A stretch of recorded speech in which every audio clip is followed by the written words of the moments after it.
Bonjour, bienvenue sur la chaîne YouTube du Journal de la Haute-Marne pour un tuto nature spécial jardinage. Aujourd'hui, nous allons semer nos plants de tomates.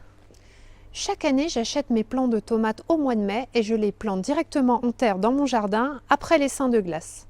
Mais cette année, je vais faire des économies et les semer moi-même. C'est très simple, il ne faut pas beaucoup de matériel. On peut même dire que c'est un jeu d'enfant. Le meilleur moment pour faire ces semis en Haute-Marne, c'est le mois de mars. Donc, début mars si on veut les avoir suffisamment tôt ou un peu plus tard si on veut poursuivre sa récolte un peu plus longtemps dans la saison. On n'a pas besoin d'avoir beaucoup de matériel, c'est ça le gros avantage. Donc un bac en polystyrène ou en plastique, des graines de tomates bien sûr. Alors là vous avez l'embarras du choix. Il y a des centaines de variétés, de toutes les formes, de toutes les couleurs. On peut même se diriger vers des variétés anciennes plus compliquées à trouver ou plus chères lorsqu'on les achète en jardinerie. Il vous faut aussi du terreau, universel ou spécial pour les semis, des petites étiquettes pour repérer les variétés que vous semez et un vaporisateur pour l'arrosage, ça sera moins violent pour vos petites plantes. Alors c'est parti! On place le terreau dans notre bac, on tasse la terre, légèrement, hein, pas trop. Et puis ensuite, à l'aide d'un tuteur ou d'une règle, suivant ce que vous avez sous la main, on trace des petites lignes. Ces petits sillons doivent faire environ 1/2 cm de profondeur. On peut même le faire avec le doigt hein, si vous voulez, pas de souci.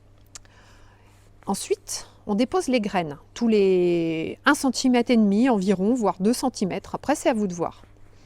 On arrose une première fois avec votre brumisateur. Et ensuite, on indique les noms des variétés semées, bien sûr. Alors j'en ai mis pas mal, mais je trouverai bien des personnes à qui ça fera plaisir d'en avoir une fois le printemps venu. On recouvre ensuite d'une fine couche de terreau que l'on tamise ou que l'on émiette à la main, hein, c'est ce que j'ai fait. Et puis on asperge de nouveau d'eau.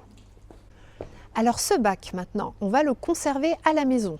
Idéalement à une température située entre 18 et 22 degrés. Mais le plus important, c'est de le placer à la lumière. Donc juste derrière une vitre, c'est l'idéal. Comptez environ 2 semaines pour que vos graines germent. Ensuite, vos petites plantes vont poursuivre leur croissance. Au bout d'un mois environ, vous pourrez les mettre dans des petits pots ou godets individuels. Là, ils vont continuer à se fortifier et ensuite, vous pourrez les remettre en pleine terre. Et voilà, c'est terminé pour aujourd'hui. On n'a plus qu'à attendre que nos petites plantes pointent le bout de leur nez à la surface de la terre. Donc en moins de 15 jours, ça devrait être joué. Ensuite, on pourra les remettre dans les godets, puis dans le jardin. Et on verra à ce moment-là un nouveau tuto nature pour voir comment les attacher, quel espacement respecter, les consignes pour que ça pousse au mieux et comment enrichir la terre. Et puis surtout, comment les tailler. Merci de nous avoir suivis pour ce nouveau tuto nature. Et à bientôt pour de nouvelles aventures. Au revoir!